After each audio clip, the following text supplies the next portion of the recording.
for many years, chief bosun mate on submarines. You remember the submarine, the USS Treasure or whatever that was, the one that sunk? Yeah, I remember hearing about that. Yeah. Yeah. Well, he was scheduled to go out on that, and his best friend, he talked him in trading, and so his best friend went out on that sub, and they never returned. So I don't know. I don't know if I would ever want to go on a sub. They figured at that time somebody didn't close the hatch all the way, and that when it dived, that was it. Oh my goodness, I'll tell you, if you're claustrophobic, and because those submarines, they're just like little tombs, basically. I mean, it's not like a warship when you could bail out maybe, but in a submarine, if you're certain death anyway, you're dead anyway because of the water pressure. So you're in a lose-lose. Yeah, and if you don't, close the hatch all the way and secure it when it dives, it's no way. Once you start going under, that's it. That's it. You're right. And it's not like you can come right out and escape, swim to the surface, because, you get down just 100 feet. You're talking about the bends, not to mention deeper than that. Oh, so, yeah, especially when you go down about 4,000 feet and then it implodes. Anyway, a guy sees a dog on the highway. And it was hit. So he thought he would do the right thing. So he picks up the dog. He rescues the dog. And then he takes it into the vet and finds out it wasn't a dog. It was a wild coyote. Oh, my goodness. Isn't that something? That reminds me of the lady I seen that, she was her sight wasn't very good. And she thought she found it was just a little, she thought it was a kitten. Black and white kitten, and she brings it home, and it was a skunk, and she couldn't see very well, and she's holding it. I bet she got a surprise. She did. She couldn't see very well, but the skunk, hadn't did anything, to give her any warning signs. But it was comical because her daughter was screaming. She said, "What are you doing bringing that home? What's wrong? I can't leave this little kitten lay out here." She said, "Mom, it ain't no kitten." And the worst thing you can do is scream next to a skunk. You don't want to get them excited because they will spray you down, and that is no picnic. I was one time sprayed, one point of my life. One of my kids, not at my compound, but where we lived, way years ago, and my kids were young, they said, "Hey, there's a cat stuck in the garbage can." Okay, and the lid was half on it, and I figured, well, the cat probably jump out. No, it's been there for hours, making noises. It can't get out. Well, dumb me. I walk and open the front door. I walk, off the deck. I tip over the garbage can to let the cat out, and it was not a cat. It was a skunk. And I tell you, I don't know how many baths I had. I don't know how many times my wife had to wash my clothes. And I think we ended up having to throw the clothes away. Could never get the smell out. But I remember sitting in the bathtub, even at the point I, filling the hot, with hot water till there was no more hot water, and I still smelled like skunk. Yeah, that's one smell that just does not go away.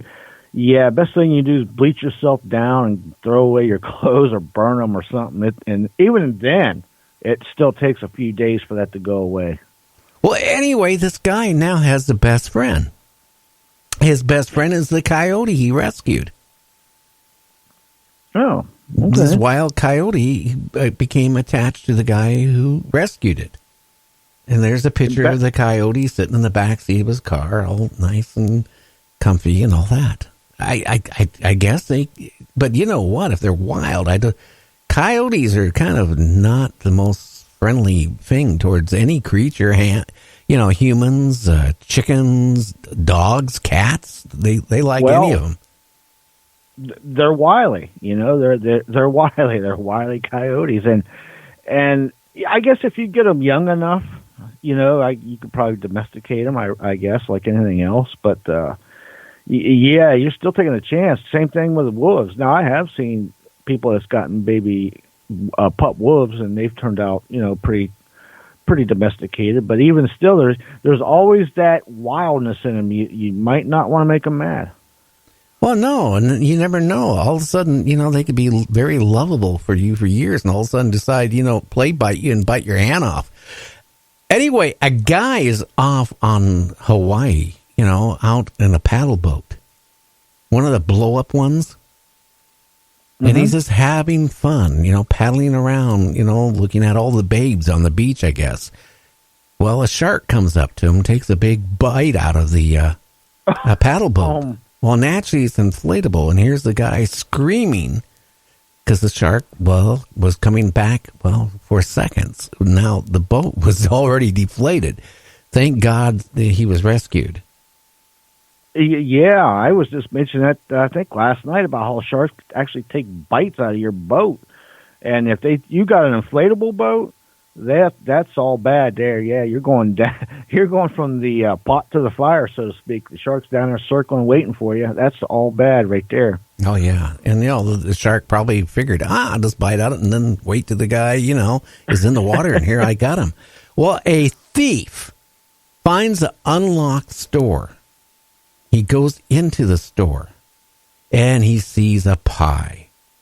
So he takes the pie, he takes some sodas, and he takes a whole bunch of stuff. And then he leaves money, an apology, saying that he just didn't feel right, taking the stuff without paying for it. So he left a little money back in tips. That's something else. Jeez. Well, in other words, he went in there to steal, and then he decided, hey, I can't steal. But he took the pie and he took soda and then he paid for it and left. Well, you know what? They should have made sure that door was locked. They left it unlocked. The guy, who knows? Maybe the guy thought they were open and went in there. That's true, but obviously he had stealer's remorse there, and he left. At least he made right for it anyway. But a lot of people at this time of year, it seems like because there's always jars out on counters and stuff for money, donate for this or that, or help somebody. And there's all the time I see a clip on the news or somewhere somebody just grabbed the thing and took off running. That's rotten, But at least he paid for it. Oh yeah, I wonder what type of pie. Anyway, I love lemon meringue pies. Anyway, police in Connecticut, and only Connecticut would do this. A donkey was walking on the side of the road. They decided the police officer pulls over, turns his lights on, and starts to give a field test to see if the donkey was intoxicated. Oh, boy. And then all these other police cars came, and they're just looking at the officer. And now he's a laughing joke at the precinct.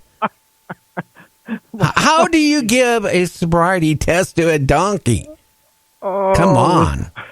Was this an Amish country or something? My goodness. Connecticut, I mean, I don't know about, I've never been in Connecticut, so I wouldn't know if it's Amish.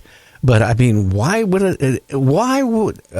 the deputy, okay, maybe was touching something and drinking something he shouldn't have been, and he was the one that should have actually took the test, because a normal person, why would you sit there?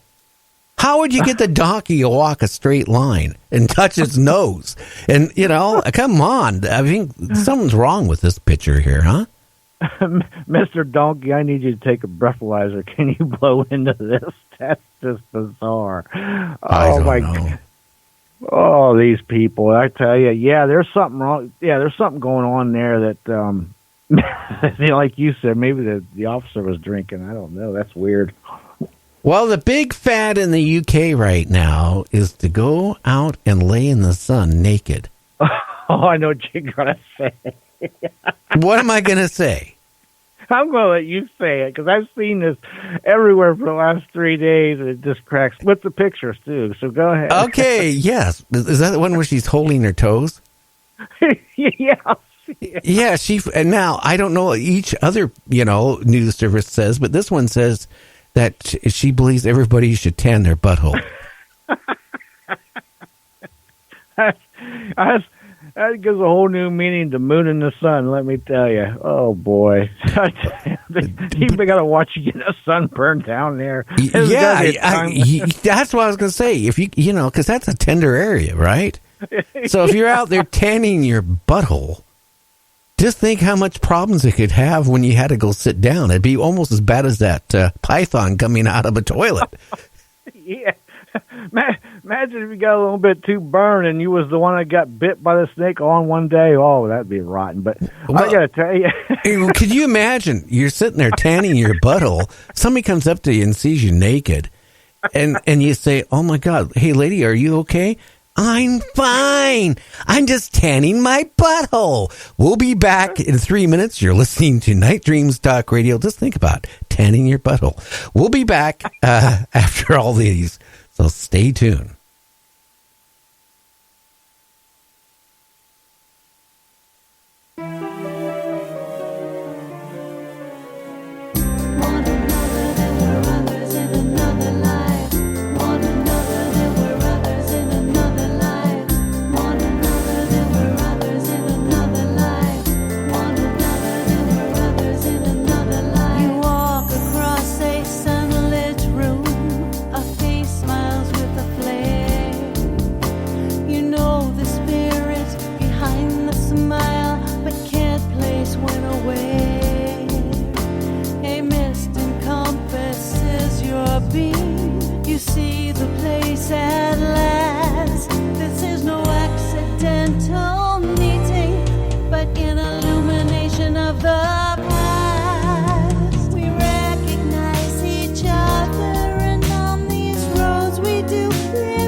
You can advertise your business on Night Dreams Talk Radio, and you will be heard worldwide.